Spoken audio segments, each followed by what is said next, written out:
Hi friends, welcome to Radhu's food court. അപ്പോൾ ഇന്ന് നമുക്ക് ഒരു അടിപൊളി പരിപ്പുവടയും ചായയുമായാലോ. ഇന്ന് പരിപ്പുവട ഉണ്ടാക്കാനായിട്ട് നമുക്ക് എന്തെല്ലാം സാധനങ്ങളാണ് വേണ്ടതെന്ന് നോക്കാം. അതിനു മുമ്പ് എൻ്റെ ചാനൽ സബ്സ്ക്രൈബ് ചെയ്തിട്ടില്ലാത്തവർ ദയവ് ചെയ്ത് സബ്സ്ക്രൈബ് ചെയ്യണം, ലൈക്ക് ചെയ്യണം, ഷെയർ ചെയ്യണം. ഓക്കെ, അപ്പോൾ പരിപ്പ് വടയ്ക്കായിട്ട് ഞാനിവിടെ എടുത്തിരിക്കുന്നത് 1/2 കപ്പ് കടലപ്പരിപ്പ്, 1/2 കപ്പ് തുവരപ്പരിപ്പ്. ഈ ഒരു കപ്പിനാണ് ഞാൻ മെഷർ ചെയ്ത് എടുത്തിരിക്കുന്നത്. നിങ്ങൾ ഏത് കപ്പാണ് എടുക്കുന്നതെന്ന് വെച്ചാൽ അതിനനുസരിച്ച് ഹാഫ് ആക്കാം. നന്നായിട്ട് കുതിർത്ത് വെച്ചിട്ടുണ്ട്. ഒരു 2 മണിക്കൂർ നന്നായിട്ട് കുതിർത്തിട്ടുണ്ട് ചൂടുവെള്ളത്തിൽ. അപ്പോൾ പെട്ടെന്ന് കുതിർന്ന് കിട്ടി. ഒരു സവാള നന്നായിട്ട് കൊത്തി അരിഞ്ഞെടുത്തു. ആവശ്യത്തിന് കായപ്പൊടി വേണം.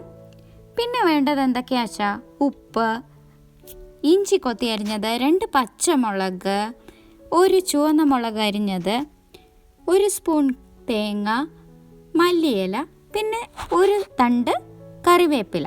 ഇത്രയും സാധനങ്ങളാണ് വേണ്ടത്. ഒന്നും കൂടി നോക്കിക്കോളൂ എന്തൊക്കെയാണ് വേണ്ടതെന്ന്.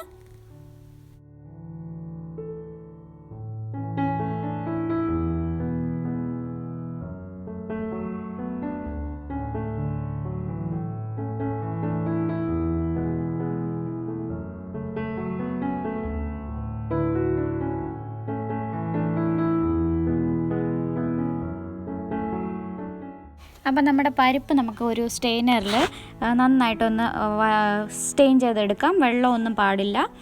എന്നിട്ട് നമുക്കൊരു മിക്സി ജാറിലിട്ട് കുറച്ചായിട്ട് അരച്ചെടുക്കാം. അരയ്ക്കുകയെന്ന് വെച്ചാൽ ജസ്റ്റ് ഒന്ന് കറക്കിയേ എടുക്കാവൂ. പച്ചമുളകും ചേർത്ത്, ഇഞ്ചി, പച്ചമുളകും കായപ്പൊടിയും ചേർത്താണ് നമ്മൾ ചെയ്യുന്നത്. ഇത് ഒന്ന് കറക്കിയെടുക്കുകയോ ചെയ്യാവൂ. ഒരുപാട് അരഞ്ഞു പോരുത്. നമുക്ക് പരിപ്പിൻ്റെ തരി വേണം പരിപ്പ് വടയിൽ. അതാണ് ഇമ്പോർട്ടൻറ്റ്. അപ്പോൾ നമ്മളിപ്പോൾ 2-3 വട്ടമായിട്ട് പരിപ്പെല്ലാം അരച്ചെടുത്തിട്ടുണ്ട്.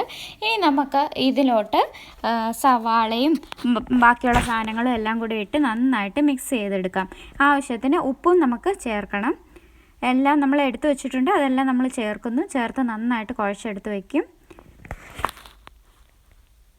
ഒരുപാട് പ്രസ് ചെയ്ത് മിക്സൊന്നും ചെയ്യേണ്ട. നമ്മൾ ജെൻറ്റിലായിട്ട് മിക്സ് ചെയ്തെടുക്കാം. എല്ലാം നമുക്ക് ഉരുട്ടാൻ പരുവത്തിനുള്ള ഇത് വേണം. വെള്ളമൊന്നും ചേർക്കേണ്ട ആവശ്യമേ ഇല്ല. ഇത്രയും സാധനങ്ങൾ മിക്സ് ചെയ്തെടുത്താൽ മതി.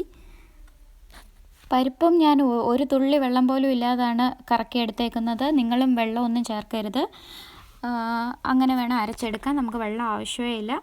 നന്നായിട്ട് കുഴച്ച് നമ്മളൊന്ന് അടച്ചു വയ്ക്കും. എന്നിട്ട് ആ സമയം കൊണ്ട് നമുക്ക് പോയി എണ്ണ ചൂടാക്കിയെടുക്കാം.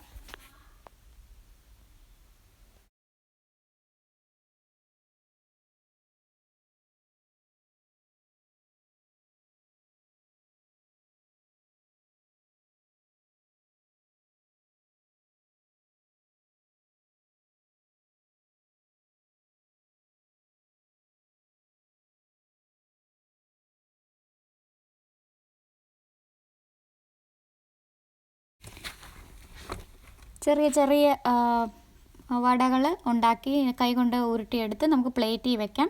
ഇല്ലെങ്കിൽ ഡയറക്റ്റായിട്ട് നിങ്ങൾക്ക് വേണമെന്ന് വെച്ചാൽ അപ്പോൾ ഉരുട്ടിയെടുത്ത് എണ്ണയിൽ ഇടുകയും ചെയ്യാം. ഞാൻ ജസ്റ്റ് നിങ്ങളെ കാണിക്കാൻ വേണ്ടിയിട്ട് എല്ലാം നേരത്തെ ചെയ്ത് വെച്ചു എന്നേ ഉള്ളൂ.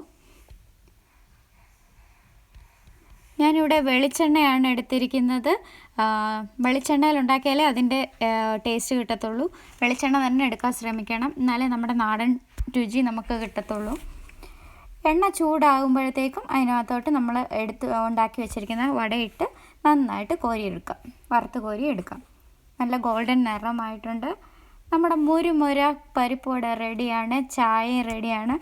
അപ്പോൾ പരിപ്പ് വടയും ചായയും കൂടെ നന്നായിട്ട് കോമ്പിനേഷനാണ്. എൻജോയ് ചെയ്യുക. ഇത് നല്ല ടേസ്റ്റിയായ വടയാണ്. എല്ലാവരും ഇത് ട്രൈ ചെയ്ത് നോക്കണം. ട്രൈ ചെയ്തിട്ട് എന്നോട് അഭിപ്രായം പറയണം. Thank you.